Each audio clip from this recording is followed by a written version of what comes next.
जरा इस भाषण को सुनिए। Every Muslim should be a terrorist.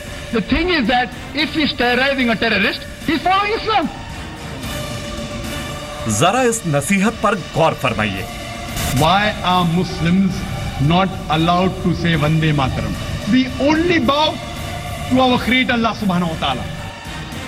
ये जनाब हैं डॉक्टर जाकिर नाइक, जो दावा तो करते हैं दुनिया को इस्लाम का पैगाम देने का, लेकिन हकीकत कुछ और ही है। जरा देखिए आतंक पर इनकी सोच। If he's on the truth, if he's fighting the enemies of Islam, I'm for him. I don't know what he's doing. If he's terrorizing America, the terrorist, biggest terrorist, I'm with him. लेकिन मामला इतना ही नहीं है। खुलासा हुआ है कि ढाका हमले में मारे गए 6 आतंकियों में 2 आतंकी निब्रास इस्लाम और रोहन इम्तियाज जाकिर नाइक से प्रभावित थे। वो जाकिर की स्पीच सुनते थे। इम्तियाज ने तो पिछले साल जाकिर की स्पीच को फेसबुक पर शेयर भी किया था। 2011 से ब्रिटेन और कनाडा में जाकिर का लेक्चर बैन है। ऐसे में सवाल यह है कि भारत में यह शख्स कैसे खुलेआम आतंक का पाठ पढ़ा रहा है। इन सब के बीच कांग्रेस नेता दिग्विजय सिंह के एक वीडियो से विवाद हो गया है। इस वीडियो में दिग्विजय सिंह जाकिर नाइक के साथ मंच साझा कर रहे हैं और जाकिर नाइक की तारीफ कर रहे हैं। दिग्विजय सिंह ने जाकिर नाइक को शांति का संदेश पहुंचाने वाला बताया है। हालांकि ये वीडियो पुराना है और जाकिर के पीस टीवी पर प्रसारित हो चुका है। मैं हुजूर डॉक्टर जाकिर नाइक साहब का बहुत आभारी हूं और मुझे इस बात की खुशी है कि वे शांति का संदेश पूरे विश्व में फैला रहे हैं। कांग्रेस के कई लोग बटाला इनकाउंटर में उग्रवादियों को, आतंकवादियों का समर्थन किया था, उनके घर तक गए थे आंसू बहाने। इसलिए अगर जाकिर के पक्ष में हैं, अफजल गुरु के पक्ष में होते हैं, तो ये कोई आश्चर्य की बात नहीं है। ये छदम धर्मनिरपेक्षता बोर्ड की राजनीति करने वाले लोगों का यही फितरत है। जाकिर नाइक के मामले पर आमिर खान का भी बयान आया। देखिए, जो आतंकवाद फैलाते हैं और जो लोग आतंकवाद करते हैं उनका मजहब से कोई लेना देना नहीं होता, ये मेरा मानना है। फिर वो किसी भी मजहब के हों, मुसलमान, हिंदू, सिख, ईसाई, जो लोग लोगों को मारते हैं, आतंकवाद फैलाते हैं, उनका मजहब से कोई लेना देना नहीं है। चाहे वो कितना भी कहें कि हम मजहब के लिए कर रहे हैं, उनका मजहब से कोई लेना देना नहीं है। जाकिर नाइक फिलहाल मक्का में है और खबर है कि जाकिर नाइक से देश लौटते ही पूछताछ हो सकती है। एनआईए को जाकिर नाइक के सऊदी अरब से भारत लौटने का इंतजार है। उधर एनआईए और आईबी ने इस पूरे मामले की जांच शुरू कर दी है। लेकिन इन सब के बीच सवाल यह है कि क्या आखिर जहर उगलने वाले को दिग्विजय सिंह ने शांति दूत का सर्टिफिकेट क्यों दिया? और मुद्दा यह भी है कि जाकिर पर अब तक किसी भी तरह की कार्रवाई ना होना क्या बड़ी नाकामी है? क्योंकि जाकिर कई सालों से ऐसे संदेश देता रहा है। इन्हीं सवालों पर सबसे बड़े एनालिसिस के लिए सीधे चलते हैं जी बिजनेस स्टूडियो में।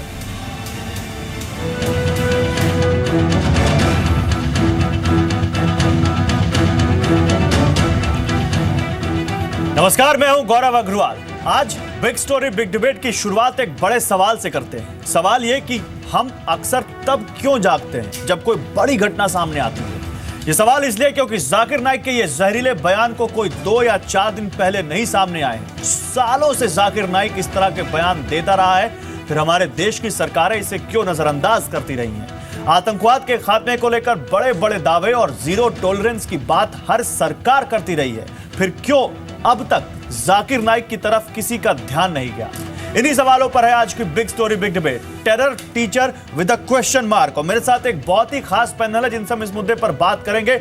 लेकिन उससे पहले हम आपको पैनल से रूबरू कराते हैं, उसके बाद जाकिर नाइक के जहरीले बोल दिखाएंगे। पैनल में हमारे साथ कौन है? हमारे साथ आरपी सिंह है, national secretary and spokesperson BJP, Abhay Dubey हैं, स्पोक्स पर्सन कांग्रेस, संगीत रागी हैं, एक्सपर्ट आरएसएस, और अब्दुल रहमान अबीद साहब हैं, general secretary Indian Muslim Rabita council, और Zafar Sareshwala, chancellor Maulana Azad national Urdu university के, वो भी हमारे साथ जुड़ेंगे। आप सभी लोगों का स्वागत है। और आपसे बात करें उससे पहले जाकिर नाइक के कुछ जहरीले बोल आपको दिखाते हैं, सुनिए और समझिए और देखिए कि आखिर वो इंसान जो कह रहा है कहीं से इसमें धर्म का कोई सही मतलब आपको दिखता है। पहला उसका जहरीला बोल, आत्महत्या करना गलत है, इस्लाम के लिए जान देना शहादत है। अब समझिए वो कहना क्या चाह रहे हैं। दूसरा, अगर ओसामा इस्लाम के दुश्मनों से लड़ रहा है, ओसामा यानी ओसामा बिन लादेन, अल-कायदा का चीफ, तो मैं उसके साथ हूं। तीसरा, हर मुसलमान को आतंकी होना चाहिए, ये जाकिर नाइक के बोल हैं। चौथा, मुस्लिमों का वंदे मातरम गाना वर्जित है। पांचवा, पत्नियों को पीटना कोई बुरी बात नहीं है। छठा, इस्लामिक देशों में गैर मुस्लिम धर्मों के पूजा स्थल नहीं होने चाहिए, वो ये कह रहे हैं। और इसके अलावा एक और, मोहम्मद पैगंबर से मन्नत नहीं मांगनी चाहिए क्योंकि वो मर चुके हैं। मैं बार बार कोट कर रहा हूं, ये जाकिर नाइक के बोल हैं। जाकिर नाइक ने अपनी स्पीचेस में ये सब कहा है और ये जाकिर नाइक प्रीचर हैं। इनकी बातों को दुनिया भर में लाखों करोड़ों लोग सुनते हैं। ट्विटर पर इनके करोड़ों फॉलोअर हैं और ये इस वक्त मक्का में है, लेकिन इनके खिलाफ भारत में अब कुछ एक्शन शुरू हुआ है। लेकिन सवाल उस एक्शन पर भी है कि ये एक्शन अब क्यों शुरू हुआ, लेकिन इस पर बात करेंगे। मेरे साथ तमाम लोग जुड़े हुए हैं। सबसे पहले अब्दुल रहमान अबीद साहब, मैं आपके पास आऊंगा और आप क्योंकि इन चीजों को ज्यादा अच्छे तरीके से समझते हैं, जाकिर नाइक के इन बोलों पर सबसे पहले आपकी एक राय सर। पहले तो मैं अपना नाम दुरुस्त कर दूं, मेरा नाम अब्दुल रहमान आबिद है। चलिए माफ कीजिए, अब्दुल रहमान आबिद साहब जी।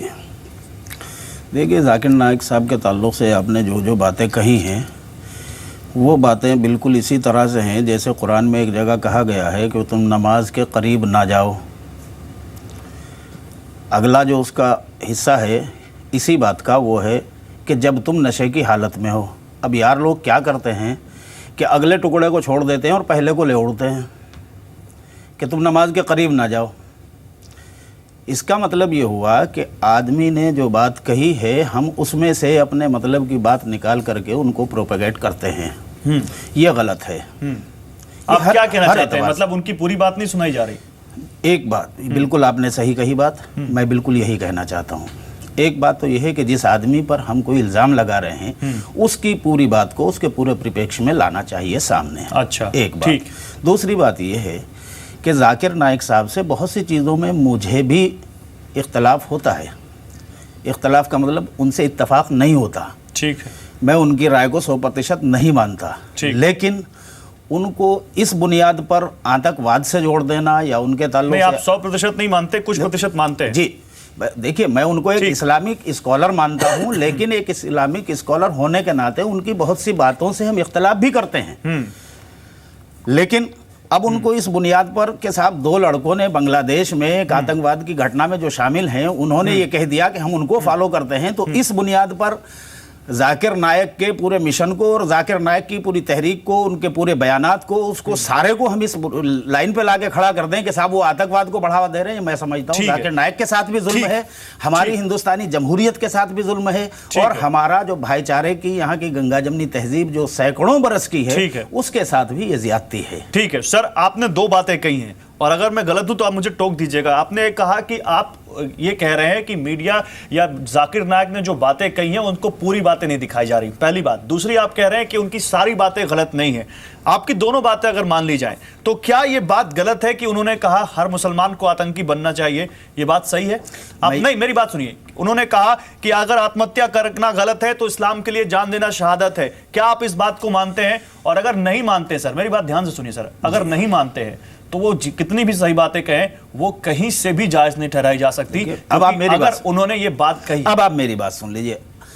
मैं आपको बड़ी जिम्मेदारी के साथ ये बात कहता हूं, जिस तकरीर के हवाले से भी आप ये बात करें कि उन्होंने कहा कि हर मुसलमान को आतंकवादी होना चाहिए, अगर वो सीधे सीधे बगैर किसी परिप्रेक्ष्य बात कह दें तो मैं जिंदगी में किसी भी परिप्रेक्ष्य में बात कही गई हो, देखिए नहीं किसी भी परिप्रेक्ष्य में बात कही हो, अगर आप मुझसे ये कहते हैं, अगर आप मुझसे क्या काम मेरी सुनिए, अगर आप मुझसे ये क्या काम होता है सर? मगरिब की नमाज का वक्त हो गया, स्टूडियो में मैं आया, मेरी नमाज का वक्त हो गया और मैंने कहा कि साहब मैं पहले नमाज पढ़ूंगा बाद में डिबेट में बैठूंगा। उस पर अगर कोई मुझसे कहता है कि आप आतंकवादी हैं तो मैं कहता हूं कि हाँ, हर मुसलमान को ऐसा आतंकवादी होना चाहिए। आपसे किसी ने कहा, यही परिप्रेक्ष्य अगर जाकिर नाइक की गुफ्तगू का है, हमने आपको जगह नहीं दी, हमने बिल्कुल दिया, रिस्पेक्ट नहीं दिया। अरे सर आपने दिया और एक बार नहीं दिया। मैं बार बार यहाँ जी के कई चैनल्स हैं, आता हूं बार बार और बार बार जो है जब मेरी जरूरतें होती हैं वो सब करता हूं। और यहां ही नहीं, मैं तो बीजेपी के हेड ऑफिस में नमाज पढ़ चुका हूं, वाजपेयी जी के घर पे पढ़ चुका हूं। आपका हक है सर, वो देखिए मैं वही तो कह रहा हूं ना, किसी को तो मैं ये कह रहा हूं कि अगर जाकिर नायक अपने किसी परिप्रेक्ष्य में ये कहते हैं कि साहब मुझ पर अगर इस बात पर ये इल्जाम लगाया जाता है तो ऐसा इल्जाम हर मुसलमान पर लगाया जाना चाहिए, तो ये गलत नहीं है उसकी बात। पहले उसकी पूरी बात को सुनिए तो सही। सर पूरी बात सुनाई हमने, आप उनके YouTube पे वीडियोस देखेंगे, ठीक है ये आपका तर्क हो सकता है, लेकिन संगीत रागी मैं आपके पास आऊंगा, उसके बाद मैं पॉलिटिकल फ्रंट ओपन करूंगा। संगीत रागी,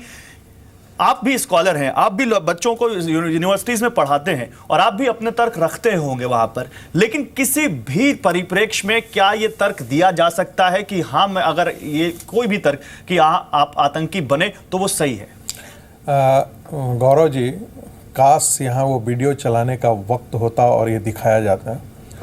कोई भी कॉन्टेक्स्ट से बाहर चीज़ें नहीं बताई गई है और सही परिप्रेक्ष्य में जो कहा गया है वही यहाँ पर दिखाई जा रही है। वो व्यक्ति ये कहता है कि तालिबान के द्वारा जो बानियान बुद्धा का जो ध्वंस हुआ वह जायज़ है। ओसामा बिन लादेन जो है वह इस्लाम का सोल्जर है। जो भी मुसलमान है उसे आतंकवादी बनना ही चाहिए। ऐसी बातें कोई कॉन्टेक्स्ट से बाहर निकाल करके नहीं की जा रही है, वो उसी में की जा रही है। और यही कारण था कि शिया, सुन्नी, सूफीज, ये सारे मुसलमान के जो उलेमास थे वह भी बॉम्बे में उनके खिलाफ बोल चुके हैं। ये 2010 की घटना है। 2008 में फिरंगी महल के जो शहर चिश्ती उन्होंने फतवा जारी उनके खिलाफ किया, देवबंदियों ने उनके खिलाफ फतवा जारी किया। तो यह कहना कि वो आउट ऑफ कॉन्टेक्स्ट उनकी बातों को लेकर के कहा जा रहा है, मैं इनसे सहमत नहीं हूं।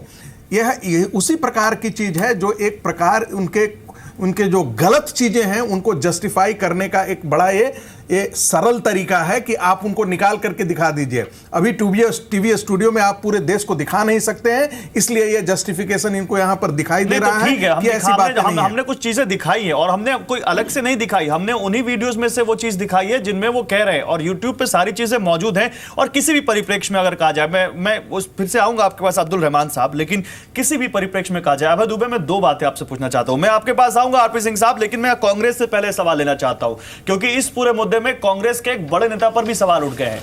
अभय दुबे, जो बात यहां पर अब्दुल रहमान साहब ने कही उस पर एक राय मैं आपकी लूंगा, लेकिन उससे पहला मेरा आपसे सवाल है, आपके बड़े नेता हैं दिग्विजय सिंह और उन्होंने जाकिर नाइक को शांति दूत बताया है। क्या आप या आपकी पार्टी उनकी राय से मेल रखती है और क्या आप कहेंगे उनके इस बयान पे? गौरव जी, दृढ़ता से मैं दिग्विजय सिंह जी के वक्तव्य की प्रशंसा करता हूं। क्या कहा उन्होंने, आप वीडियो चलाकर देखिए।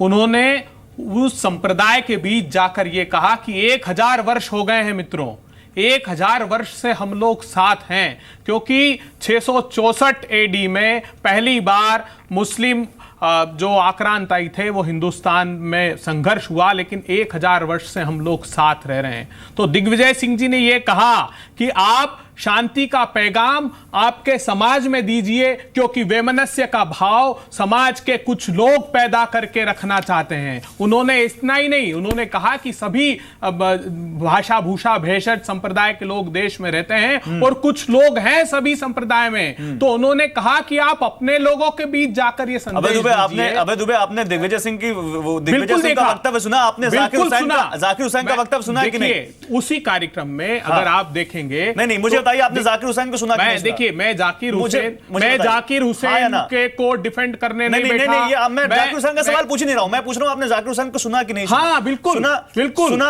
आप बताइए दिग्विजय सिंह ने क्या कहा, मैं आपको बताता हूं। दिग्विजय सिंह ने कहा कि मैं डॉक्टर जाकिर नाइक साहब का आभारी हूं, इतनी बड़ी महफिल में कभी मौका नहीं मिला, मैं आपको बहुत बहुत धन्यवाद देना चाहता हूं।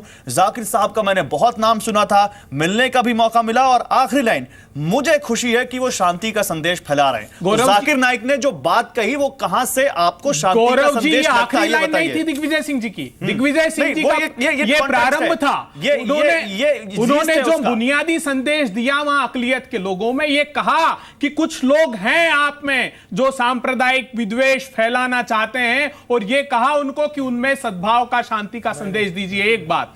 दूसरा प्रश्न जहां तक है गौरव जी, मैं और मेरा राजनीतिक दल चीजों को अलग अलग रख रहे हैं। बिल्कुल अलग अलग रख रहे हैं। अलग करने करना ही अलग होगा। रख ही नहीं सकते। एक इंसान की बात हो रही है तो एक चश्मे से देखना पड़ेगा। नहीं, बिल्कुल, मैं एक इंसान की बात हो रही है। हम दृढ़ता से इस बात को यहाँ कहना तो फिर आप ये मान रहे हैं कि जो उन्होंने कहा ओसामा बिन लादेन के बारे में वो सही है? नहीं, बिल्कुल नहीं। आप कहिए इस बात को। जाकिर नाइक, मैंने कहा अतिवादी विचारधारा के लोगों को जो सामाजिक ताना बाना भिन्न करना चाहते हैं, उनकी न सिर्फ जांच, मैं तो सरकार से अपेक्षा करता हूं कि वो 2 वर्षों तक, जबकि इंफॉर्मेशन ब्रॉडकास्टिंग मिनिस्ट्री में एक डिपार्टमेंट पूरा होता है गौरव जी, जो इसी बात का संज्ञान लेता है कि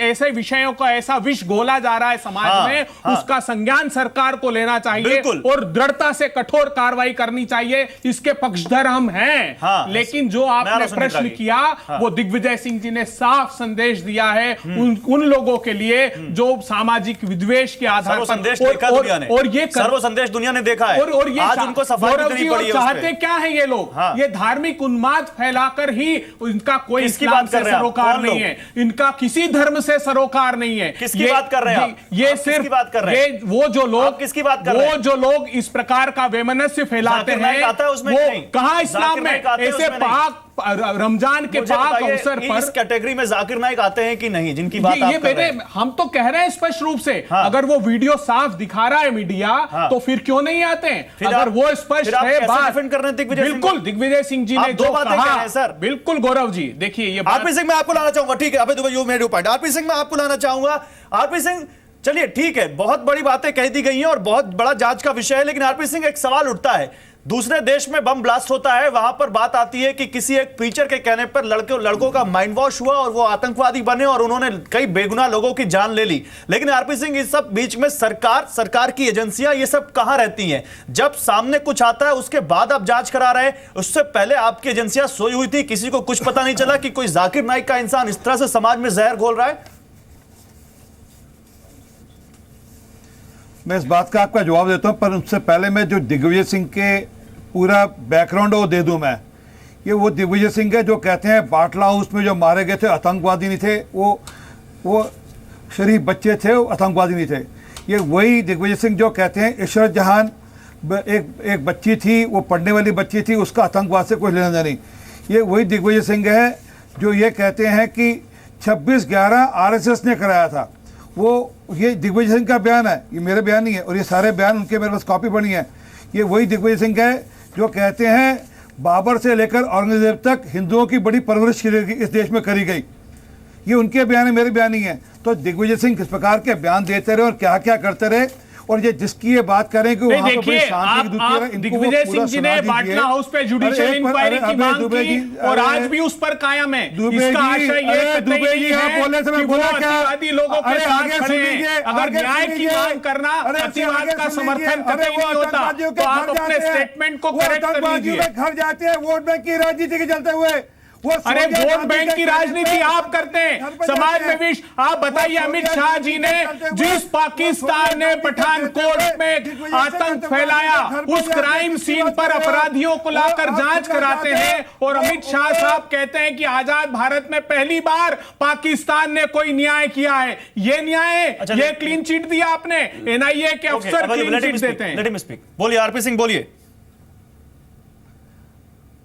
इनके मणिशंकर अय्यर साहब जाकर नवाज शरीफ के आगे घुटने टेकते हैं और कहते हैं भैया अगर आप शांति लाना चाहते हो तो हमारी मदद करो, मोदी जी को उठाने में मदद करो, आप हमारे पास आ जाओ, देश पे हमला करो और मोदी जी को उठाओ। ये मैं नहीं कह रहा, मणिशंकर अय्यर कहते हैं। सलमान खुर्शीद जाकर फिर जाते हैं, ये सत्ता में नहीं, जब विपक्ष में बैठे हैं, फिर जाकर सलमान खुर्शीद। नहीं, आप मेरे सवाल का जवाब नहीं दे रहे आरपी सिंह। आरपी सिंह, आप मेरे सवाल का जवाब नहीं दे रहे।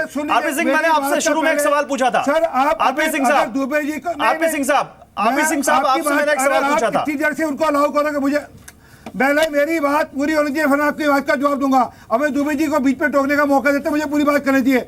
इनका सलमान खुर्शीद जाकर घुटने देखते हैं और कहते हैं कि आप ही शांति के दूत हो। वही सलमान खुर्शीद है जो कहते हैं सोनिया गांधी जी को सारी रात नींद नहीं आई क्योंकि बाटला हाउस का जो दृश्य हुआ वहां आतंकवादी नहीं थे, निर्दोष बच्चे मारे गए थे, इसलिए उनको सारी रात नींद नहीं आई, सारी रात आंसू बहाती रही वो।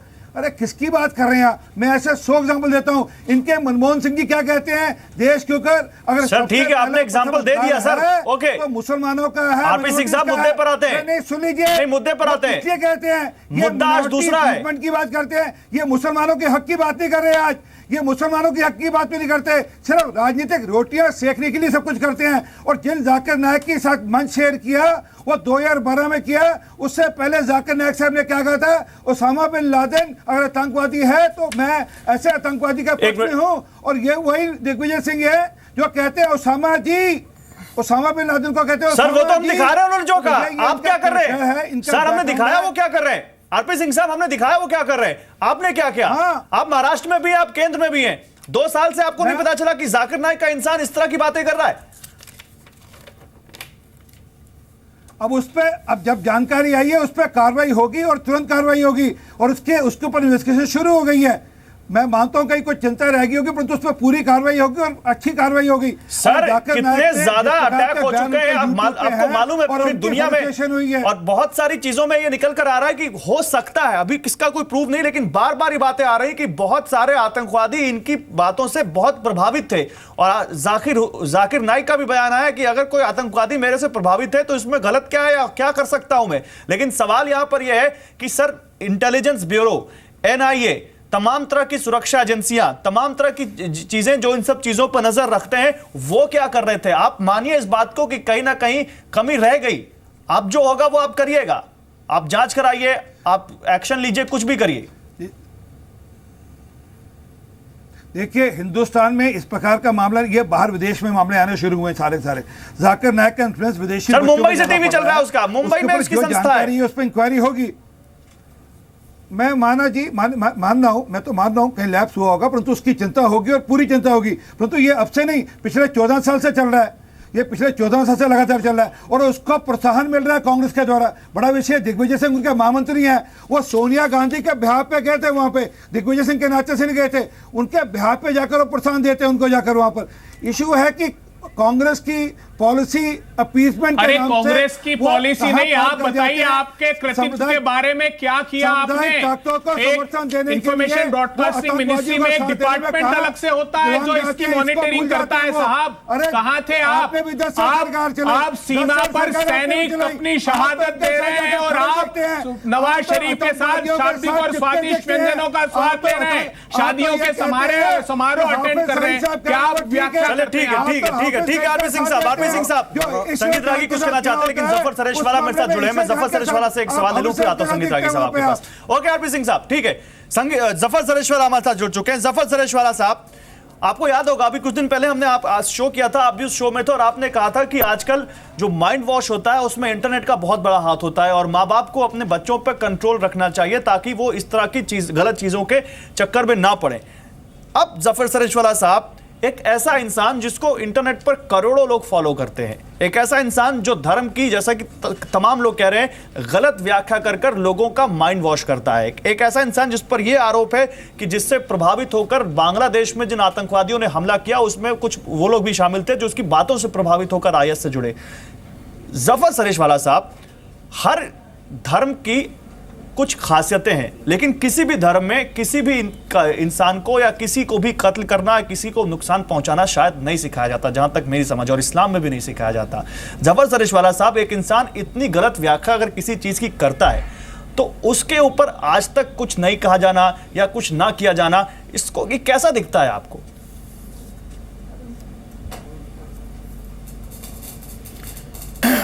देखिए, मेरा एक शुरू से मानना है, और जो मैंने उस वक्त भी आपने जो बात कही, जो मेरा कहना ये है कि एक तबका जो है रेडिकलाइजेशन का काम करता है, तो हम खामोश क्यों हैं? जो डी रेडिकलाइजेशन का काम करने वाले खामोश क्यों हैं?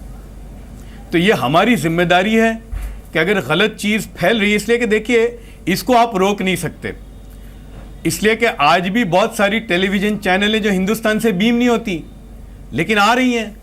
आप व्हाट्सएप के ज़माने में, फेसबुक के ज़माने में, ट्विटर के ज़माने में आप रोक नहीं सकते। तो हमारी जिम्मेदारी है कि अगर कोई चीज़ गलत है तो सही का काम हमें करना चाहिए। और मैं समझता हूँ कि बैन करना या उसके खिलाफ कार्रवाई करने से बेहतर होगा कि हम आइडियोलॉजिकल लड़ाई लड़ें। और मैं ये बिल्कुल साफ कहूंगा कि इस्लाम जो है उसकी सबसे बड़ी जो खूबी है कि उसने प्लूरलिज्म को स्पेस दी थी। इस्लाम ने औरतों को इनहेरिटेंस का हक दिया था। उस जमाने में जब फीमेल सर्कमसाइजेशन होता था उसको रोका था। इस्लाम के अंदर फ्लेक्सिबिलिटी थी। तो ये असल इस्लाम का मद्दा था। यही असल नहीं, जफर सरेशवाला साहब आप बात अच्छी बात कर रहे हैं, लेकिन ये जफर तो सरेशवाला वही साहब मैं बात अपने आज व्यूवर्स बहुत के लिए आपसे सारे एक लोग- सवाल पूछना चाहता हूं। जफर सरेशवाला साहब, मैं अपने उन तमाम व्यूवर्स के लिए आपसे सवाल पूछना चाहता हूं जो इस वक्त लाइव आपको देख रहे हैं जी बिजनेस पर। जफर सरेशवाला साहब, इस्लाम की कुछ ऐसी व्याख्याएं इस शख्स ने की हैं, जाकिर नाइक ने, जो किसी के गले के नीचे नहीं उतरती, लेकिन उसके बावजूद कुछ लोग हैं जो उसके समर्थन में आते हैं या आ रहे हैं। आप बताएंगे कि जो इनकी व्याख्याएं हैं इनको सही समझे, किस तरह से समझे, और किसी भी परिप्रेक्ष्य में कैसे इसको गले के नीचे उतारें सर?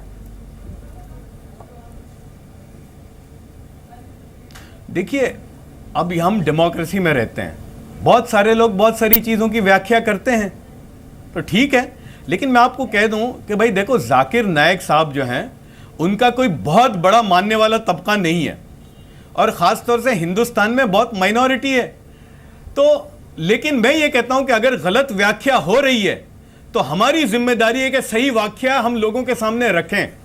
तो सर आप मानते हैं गलत व्याख्या हो रही है? जिम्मेदारी बनती है, आप मानते हैं सरेशवाला गलत व्याख्या हो रही है? स्पेस देनी चाहिए।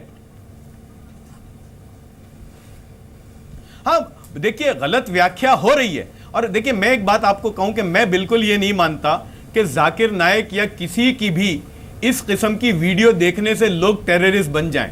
नहीं, वो तो खराबी उन लड़कों में ही थी। यानी जाकिर नाइक को मैं भी जानता हूं, 20 साल से मैंने भी उनकी चीज़ों को देखा है। कुछ चीज़ें उनकी एक्सट्रीम ज़रूर हैं, लेकिन मैं ये कहता हूं हमेशा कि हमको सही लोगों को भी आने की ज़रूरत है और उनको भी प्लेटफॉर्म मिलने की ज़रूरत है। प्रॉब्लम ये होता है कि ये जो सही लोग हैं, जो मॉडरेट लोग हैं मुसलमानों में, उनको वो प्लेटफॉर्म ही नहीं मिलता। इसलिए कि मीडिया जो है उसको इस किस्म के अनासिर जो है उनको ज्यादा दिखाने का, वो ज्यादा उनको टीआरपी मिलती है। लेकिन जो मॉडरेट बात क्या बात कर रहे हैं, जो सही बात करते जफर सरेशवाला उनको साहब, मौका नहीं दिया। जफर सरेशवाला साहब, अगर देश किसी गंभीर में, देश में कोई गंभीर मुद्दा हो तो आप भी कहते हैं कि बात करनी चाहिए उस पे। आप भी कह रहे हैं कि अच्छी चीजों को सामने लेकर आए। आप जैसे अच्छे इंसान को तो हमने बैठाया अपने पैनल में, और आप जैसे लोग एक समाज के सामने उदाहरण है कि कैसे चीजों को सही तरीके से लेकर जाया जा सकता है। हमारे साथ इस पैनल में अब्दुल रहमान साहब है, जो कहीं ना कहीं हो सकता ये बताता है कि इस्लाम में भी कुछ ऐसे लोग हैं जो सही चीजों को बात रखते हैं सामने, सही बातें करते हैं। तो ये तो मीडिया, आप जिस मीडिया की बात कर रहे हैं, हम तो सारी चीजों को दिखाने की कोशिश कर रहे हैं। हम कोई एक पक्षी बात तो करने की कोशिश कर ही नहीं रहे। संगीत रागी कुछ कहना चाह रहे हैं। संगीत रागी, देखिए, मैं ये बात बता दूं कि इस्लाम में चाहे जो कुछ लिखा हो, मैंने कुरान शरीफ नहीं पढ़ा है, लेकिन आज जो इस्लाम धर्म है वह पूरी दुनिया में रक्तपात का पर्याय बन चुका है। वह प्लूरलिज्म का पर्याय नहीं बन गया है। दुनिया में जितने भी एथनिक कॉन्फ्लिक्ट्स हैं उसके 97% एथनिक कॉन्फ्लिक्ट्स में एक हिस्सा इस्लाम का है। तीसरी बात, इस्लाम प्लूरलिज्म को जन्म नहीं दिया है और प्लूरलिज्म के लिए उसके पास जगह नहीं है। आप पूरे वेस्ट एशिया को देख लीजिए, जहाँ जहाँ इस्लाम संघर्ष में आया, दूसरे जितने भी मतान थे उनको पूरी तरह के खात्मा कर दिया। और एक होमोजेनाइज्ड रिलीजन, एक जो बहावी एक्सट्रीमिज्म है, बहावी मूवमेंट जो है, उसी का एक हिस्सा जो है जिसको ये प्रोपोगेट करते हैं, जिससे अल-कायदा का जन्म होता है, जिससे तालिबान का जन्म होता है। ये मान करके चलते हैं कि दारुल हरब और दारुल इस्लाम दो भाग में इसको पूरे इस सृष्टि को बांट दिया जाना चाहिए। जहां मुसलमानों का शासन है वो दारुल इस्लाम है, जहां मुस्लिम शासन नहीं है वो दारुल हरब है, और जहां दारुल हरब है वहां के मुसलमानों को यह करना चाहिए, इस दिशा में प्रयास करना चाहिए कि वहां किसी भी प्रकार से दारुल इस्लाम की स्थापना की जाए। यही कारण है कि कन्वर्सन एक पॉलिटिकल डिजाइन के तहत किया जाता है ताकि इस्लाम का एक न्यूमेरिकल डोमिनेंस हो। यह कन्वर्जन कोई रिलीजियस प्रोपगेशन नहीं है, यह पूरा का पूरा पॉलिटिकल साजिश और पॉलिटिकल कॉन्सेप्ट है ताकि इस्लाम का न्यूमेरिकल डोमिनेंस हो। जैसे ही वह न्यूमेरिकल डोमिनेंस होगा तो कल्चरल डोमिनेंस और बाकी चीजें अपने आप आ जाएंगी। अब्दुल रहमान साहब आपकी बात का जवाब देना चाहते हैं। अब्दुल रहमान साहब, एक छोटी बात, मैं आरपी सिंह साहब आ रहा हूं। आरपी सिंह साहब, मैं भी पूछ लूं इनसे, मैं आ रहा हूं। आरपी सिंह साहब, इसके बाद आपके पास आऊंगा, एक एक करके बात करते हैं सर। फिर आपकी बात का जवाब नहीं दे पाएंगे तो आपको रहेगा कि आपकी बात रह गई। पॉलिटिकल नहीं है।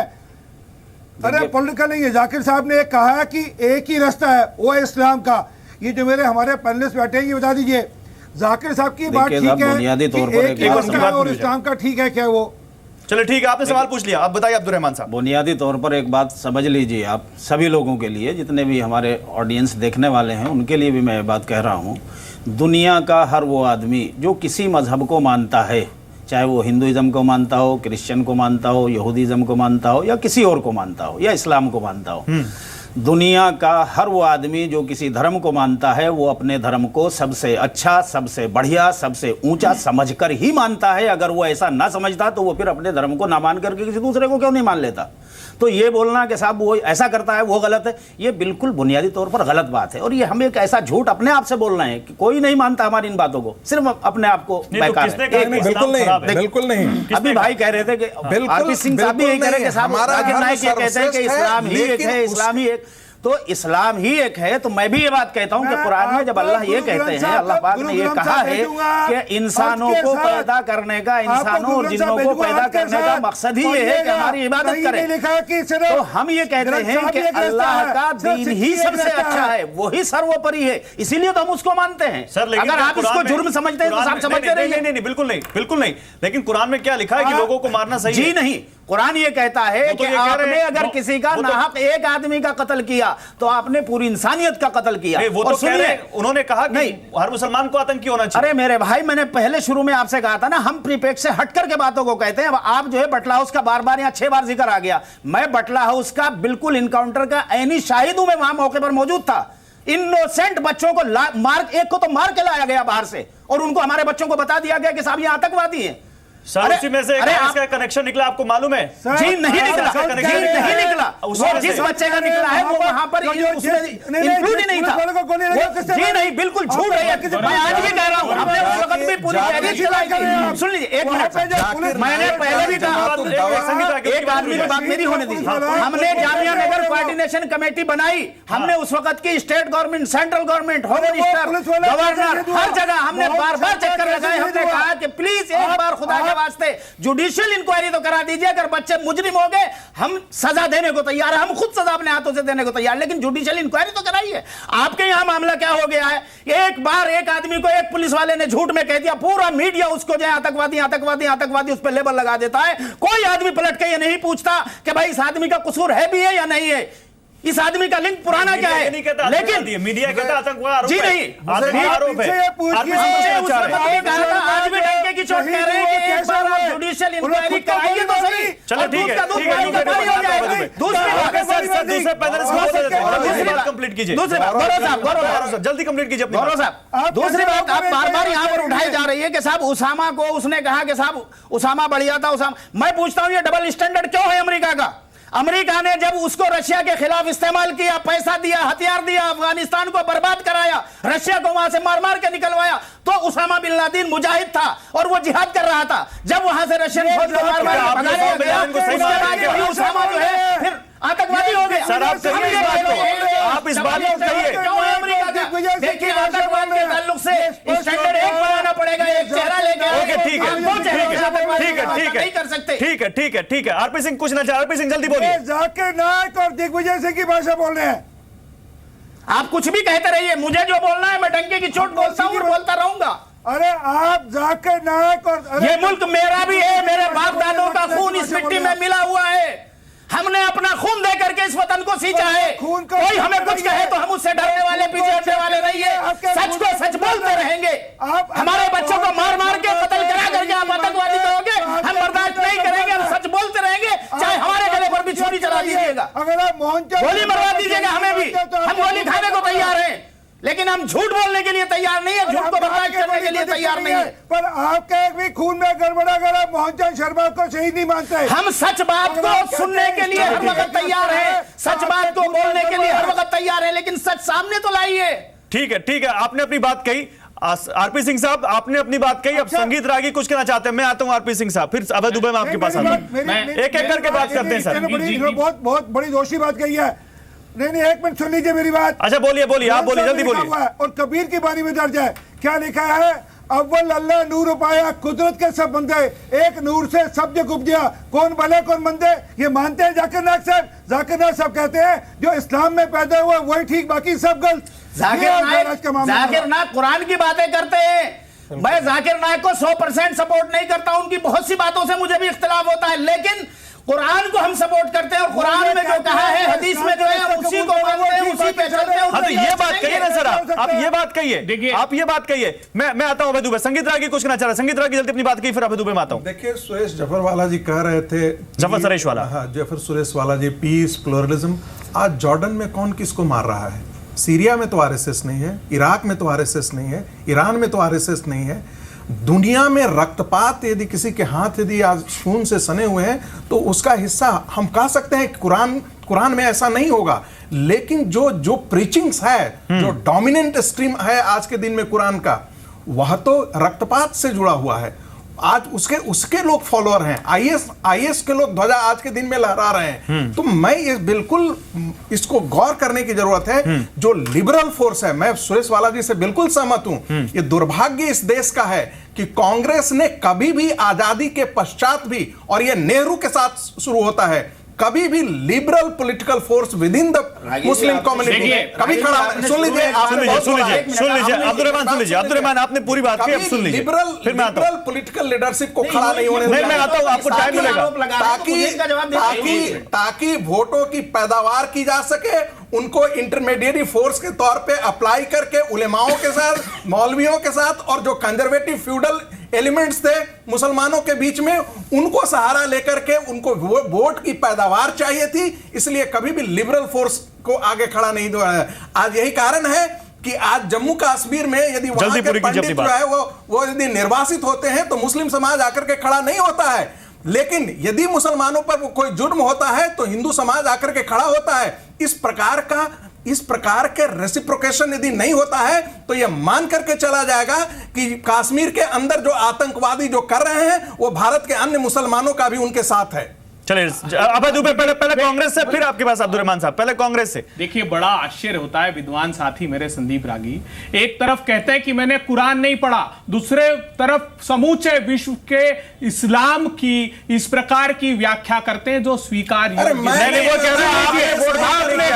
आपने कहा अगर कुरान पढ़ा होता, ये धार्मिक, सुन लीजिए मेरी बात। अब आपने अपना वक्तव्य दे दिया, मुझे इस बात की व्याख्या कीजिए। मैं यही तो कह रहा हूं कि इस्लाम से, धर्म से जोड़ना बंद कर दीजिए। आप राष्ट्रीय स्वयंसेवक संघ की किताब तो पढ़ लीजिए, बंच ऑफ थॉट्स। क्या कहते हैं वो कि बुद्ध के अनुयायी इस देश में इस संस्कृति को भ्रष्ट नष्ट कर दिया, ये अप्रूव किया इन लोगों ने। आप जैन समुदाय को, सिख समुदाय को अल्पसंख्यक का दर्जा देने को तैयार नहीं है। आपने कहा एक धर्म एक ध्वज, बहुलतावादी विचारधारा के लोग संस्कृति के लोग इस देश में रहते हैं। आप सिर्फ हिंदू कोड बिल का सबसे ज्यादा विरोध आपने किया, राष्ट्रीय स्वयंसेवक संघ ने किया, जनसंघ ने हिंदू कोड बिल का विरोध किया, इसीलिए अंबेडकर साहब को त्याग पत्र देकर जाना पड़ा। हमारी पॉलिसी थी नॉन इंटरफेरेंस की, हमने हिंदू कोड बिल, क्योंकि हम नहीं चाहते थे कि बहुत सारे अभय दुबे, मैं आ रहा हूं अब्दुर्रहमान साहब। अभय दुबे बहुत शांति से और एक एक करके बात करते हैं। एक बात का जवाब दीजिए। 4 साल से टीवी चैनल चल रहा है, जाकिर हुसैन 4-5 सालों से हिसाब कर रहे हैं। एक लंबी लिस्ट है, ब्रिटेन, कनाडा, मलेशिया और कुछ और भी देश हैं जिन्होंने जाकिर हुसैन को, 5 देश हैं जिन्होंने जाकिर हुसैन को अपने बैन कर रखा है। ये सरकार तो 2 साल से आई है। मैंने उनसे एक मिनट मैंने इनसे ये सवाल पूछा कि आप क्या कर रहे थे, आप बताइए आप क्या कर रहे थे। आप कह रहे हैं ना कि आप उनकी बातों से सहमत नहीं है। 2000 कर रहे थे, 2000 से लेकर के 2013 तक कांग्रेस पार्टी क्या कर रही है, क्या कर रहे थे आप बताइए। मेरा निवेदन है, वो पीस टीवी कहां हिंदुस्तान में चलता है, मुझे बताइए। 2012 के बाद आप जो दुबई से वो ऑपरेट, देख लीजिए, दुबई से वो ऑपरेट करते हैं, यहां दिखाया जाता है कुछ केबल्स के द्वारा, इसीलिए तो ये प्रश्न खड़ा हुआ है। सर वही तो सवाल है, ऑपरेट हिंदुस्तान में नहीं, यही इसीलिए तो है कि मॉनिटरिंग क्या की। फिर आपने अगर सर आपने क्या की, इतना आपने क्या किया सर, आपने क्या किया सर? अपनी आंखें बंद कर लेते हैं। अरे आप चाहते हैं कि समाज में ऐसे विभाजन की रेखा खींच दें ताकि आप अपने राजनीतिक उद्देश्यों की प्रतिपूर्ति करते रहें। हिंदुओं से कोई सरोकार नहीं आप लोगों का, ये ध्यान लीजिए। ये सत्ता लोलुपता की सीढ़ी मात्र आप मानते हैं हिंदुओं को। आपने एक चोला पहन रखा है। मुझे बताइए क्या हुआ? आर्टिकल 370 पर समूचे देश में उन्माद करते थे, शपथ पूर्वक कश्मीर में जाकर कह दिया। मुझे बताइए 1950 को जब भारत का संविधान लागू हुआ, श्यामा प्रसाद मुखर्जी ठीक है सर, ठीक है सर, कि नहीं थे? पॉलिटिकल माइलेज किस तरह से लिया जा रहा है इस मुद्दे का। लेकिन जफर सरिशवाला मैं आपके पास आता हूं, फिर अब्दुर्रहमान आपके पास आऊंगा। आरपी सिंह ये भी सुन लीजिए, देश का बंटवारा नेहरू जी ने कराया। अरे देश का आप बांटना चाहते हैं, खंड खंड कर देना चाहते हैं भारतीय जनता सिंह मुद्दे से क्यों भटक रहे हैं? के लिए आरपी सिंह हम देश के बंटवारे पे तो बात नहीं कर रहे ना। आप सांप्रदायिक देश के बंटवारे पे बात नहीं कर रहे। कह रहा हूं गौरव जी, आप मुद्दे से भटक रहे हैं। ये भी उसी दिशा में काम कर रहे हैं। मैं आता हूं, आरपी सिंह आपके पास आता हूं। लेकिन जफर सरिशवाला, एक ब्रॉड पर्सपेक्टिव में मैं आपसे सवाल पूछना चाहता हूं, और इसमें जब मैं सवाल पूछ रहा हूं तो मैं पूरे पॉलिटिकल डिस्कोर्स को, पूरी पॉलिटिकल फ्रेटर्निटी को इस सवाल के घेरे में लाता हूं जफर सरिशवाला, क्योंकि आप चीजों को अच्छे तरीके से समझते हैं। जफर सरिशवाला, क्या वाकई इस देश में आज तक जो माइनॉरिटीज हैं उनको, उनके नाम पर हर पार्टी ने, चाहे वो कोई भी पार्टी हो, चाहे वो उसके खिलाफ हो, चाहे वो दूसरे तबके को अपीज करने के लिए कुछ बातें करते हो, और चाहे वो प्रो हो और चाहे उनके लिए तमाम बातें करते हो, जफर सरिशवाला, क्या हर पार्टी ने इस देश में माइनॉरिटीज का पॉलिटिकल माइलेज लेने की कोशिश की है? और कहीं ना कहीं वो क्या आज भी दिखता है आपको? क्या मानते हैं आप?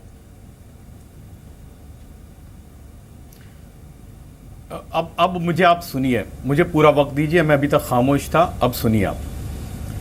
अगर आप 1947 को ले लें, 1947 में जब आज़ादी हुई थी, उस वक्त के जो इकोनॉमिक इंडिकेटर्स हैं, आप जीडीपी ले लीजिए, पर कैपिटा इनकम ले लीजिए, एजुकेशन, हेल्थ ले लीजिए, उस वक्त जो मुसलमान की पोजीशन हिंदुस्तान में थी, आज 65-67 साल के अंदर वो पोजीशन गिरकर कहां आ गई है? मुसलमान, दलित और शेड्यूल्ड ट्राइब से भी नीचे गिर गया है। तो अगर, और किसने हुकूमत ज्यादा की है वो हम सब जानते हैं। अरे गुजरात से जफर साहब आप बताइए तो सही, गुजरात में स्कॉलरशिप दी क्या माइनॉरिटी को? नरेंद्र मोदी जी की सरकार ने उनके बेनिफिट्स नहीं दिए, वहां आपने आवाज नहीं उठाई। गंभीर बात संदीप रागी जी ने सरेशवाला आपके पास डेकोरम नहीं है। नहीं, आप पहले सुनिए, आपके पास मैनरिज्म नहीं है। आप पहले सीख के आइए मैनरिज्म, डिबेट में कैसे बैठा जाता है। राजनीतिक पूर्वाग्रह से बात करना बंद कर दीजिए आप। नहीं, आप पहले डिबेट की मैनर सीख के आइए। आपके अंदर तमीज ही नहीं है। आप लायक, आपको समझ मिला, उनको बोल रहे थे, मैं खामोशी से सुन रहा था। आपके पास मैनरिज्म ही नहीं है। नहीं, आप सवाल जो पूछा था उसका जवाब बोलिए। आप जवाब सुनिए। हाँ, आप सुना रहे हो ना, आप सुनिए पहले, आप सुनिए पहले। तो आप मुझे जरा बताइए कि ये मुसलमान की जो बदतर पोजीशन हुई, गुजरात को नहीं पूरे हिंदुस्तान को आप बताइए मुझे, तो उसके लिए कौन रिस्पॉन्सिबल है? 2014 में पार्लियामेंट में आपका मिनिस्टर क्वेश्चन आंसर सेशन में कह रहा है, जो आजकल आपके पौंडीचेरी के चीफ मिनिस्टर साहब हैं, उन्होंने फ्लोर ऑफ द हाउस में यह कहा है कि माइनॉरिटीज के नाम पर जितनी स्कीमें अनाउंस होती है, हम जितनी करते हैं उसका 2% भी मुसलमानों को नहीं पहुंचता। ये तो आप खुद कह रहे हो। बरसों से यूपीएससी के अंदर अरेबिक और Persian as an optional subject था। 2014 में जाते जाते यूपीए की सरकार ने वो उर्दू और पर्शियन को निकाल दिया, ताकि मदरसे के या थोड़े बहुत जो बच्चे आईएएस और आईपीएस में आते थे वो भी खत्म हो जाएं। और हम लोग खुद नारायण स्वामी साहब के पास जब गए कि भाई ये आपने क्या किया, तो वो पता है क्या कह रहे हैं कि हमारी कैबिनेट के अंदर जब ये डिसीजन ले जा रहा था तो दो मुसलमान थे, उनको तो बुरा नहीं लगा, आपको बुरा लगता है। तो बिल्कुल इसमें कोई शक की बात नहीं है कि मुसलमान को इस मुल्क में सियासी पार्टियों ने बिल्कुल मैट्रेस की तरह, वो डोर मैट की तरह इस्तेमाल किया है और उसको लगा दिया है कि साहब इसको वोट ही के लिए इस्तेमाल किया जाए। और मुसलमान की बदकिस्मती ये है, मैं आपको यह कहूंगा कि बीजेपी जो है वो मुसलमानों के लिए यह समझती है कि ये तो हमको वोट नहीं देगा, इसलिए वो काम नहीं करती। और जो बाकी जो सेक्युलर पार्टियां हैं वो समझती है कि मुसलमान जाएगा कहां। तो ये मुसलमान को सिर्फ वोट की तरह इस्तेमाल किया गया है, लेकिन अब जो है मुसलमान बेवकूफ नहीं है। नहीं जफर सरेशवाला, इसमें मेरा एक रिजर्वेशन है आपसे। जफर सरेशवाला, माइनॉरिटी अफेयर, जफर सरेशवाला, मेरा एक सवाल है इसमें। जफर सरेशवाला, इसके लिए जिम्मेदार कौन है? वोट के नाम पर जफर सरेशवाला, इसके लिए जिम्मेदार कौन है, ये बताइए। देखिए, बिल्कुल आजादी के बाद ही ये शुरू हो गया। आप देखिए कि मुसलमानों के जो बड़े लीडर थे उनके बारे में कभी कोई तज़किरा आता है? मौलाना आजाद के साथ क्या किया, रफी अहमद किदवाई साहब के साथ क्या किया, मौलाना हुसैन अहमद मदनी के साथ क्या किया, जितने मुसलमान स्टॉलवर्ट थे जो आजादी के अंदर शाना बशाना थे इस मुल्क की आजादी के लिए, उनको कहां आपने कर दिया? मौलाना आजाद के नाम पर ये वो। ठीक है सर, समय बिल्कुल कम हो चुका है और हम मुद्दे से थोड़ा सा भटक रहे हैं, लेकिन आपने एक गंभीर सवाल उठाया, इसलिए मैं 30 सेकंड दूंगा अभय दुबे को आपका जवाब देने के लिए। जफर सरेशवाला, समय बिल्कुल खत्म हो चुका है सर, आपने कुछ बड़े सवाल उठाए, 30 सेकंड में अभय दुबे इस बात का जवाब दीजिए। हम मुद्दे से अलग जा रहे हैं क्योंकि उसके बाद में आऊंगा, वरना फिर आप कहेंगे समय नहीं मिला। जफर सरेशवाला जी, जिन नेताओं के, मूर्धन्य नेताओं के नाम लिए आपने अक़लियत के, वो किस राजनीतिक दल के नेता थे? आजादी में उनका क्या योगदान था? आपके समूची समाज पर आज संकट ये है, समझ लीजिए कि जिस प्रकार संदीप जी ने व्याख्या की है, भारतीय जनता पार्टी अपने राजनीतिक उद्देश्यों की प्रतिपूर्ति के लिए समूची समुदाय को बदनाम करने पर आमादा है। अब आप लोगों में से दृढ़ता से आवाज उठनी चाहिए जब भी ऐसा अवसर आए कि सबसे ज्यादा मुस्लिम समुदाय अतिवादी विचारधारा के खिलाफ है। ये आप सलाह दे रहे हैं, जवाब नहीं दे रहे। और उन सोशल इंडिकेटर्स में मोदी सरकार में गुजरात में सबसे ज्यादा परिस्थितियां आप लोगों को। ठीक है सर, आपने सलाह दी, जवाब नहीं दिया, लेकिन ठीक है, समय बिल्कुल खत्म हो चुका है, इसलिए सवाल अपने मुद्दे पर आते हैं। अब्दुल रहमान साहब, मैं आपके पास एक सवाल लेकर आऊंगा। अब्दुल रहमान साहब, जैसा कि आप भी कह रहे हैं, कुरान में या किसी भी धर्म में कोई गलत बात नहीं सिखाई जाती और हर धर्म में इंसानियत का संदेश दिया जाता है, लेकिन अब्दुल रहमान साहब, अगर कोई उसी कुरान का हवाला देकर किसी का कत्ल करे तो उसको कैसे सही ठहराया जाए? वो बिल्कुल हराम है और वो आदमी खुद काबिल कत्ल है। बिल्कुल साफ जवाब है मेरा कि उस आदमी को खुद कत्ल किया जाना चाहिए कानून के एतबार से।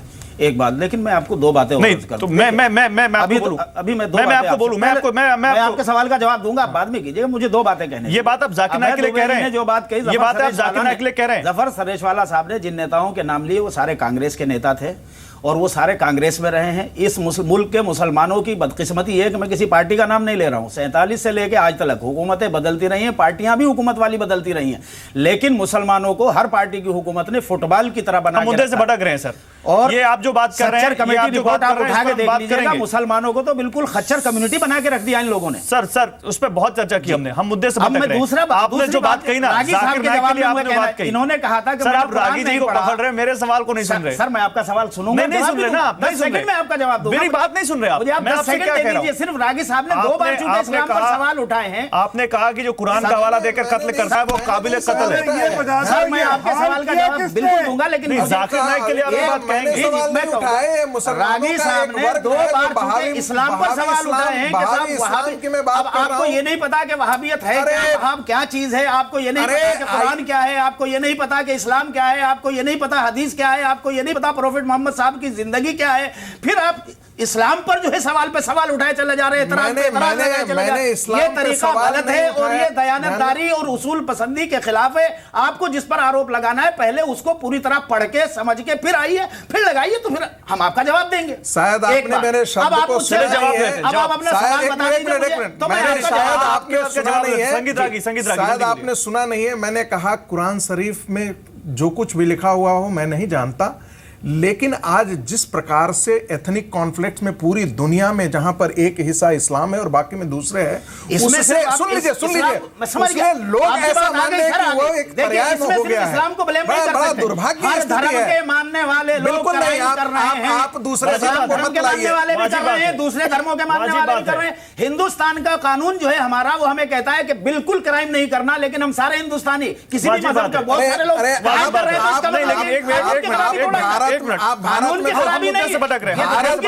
भारत में तो आप गैर मुस्लिम को ढूंढ लेते हैं। सीरिया में कौन है, जॉर्डन में कौन है, इराक में मैं कह रहा हूं कि हर धर्म के मानने वाले लोग क्राइम कर रहे हैं ना, तो क्या इसमें धर्म का जुर्म है क्या ये, या धर्म के मानने वालों का जुर्म है?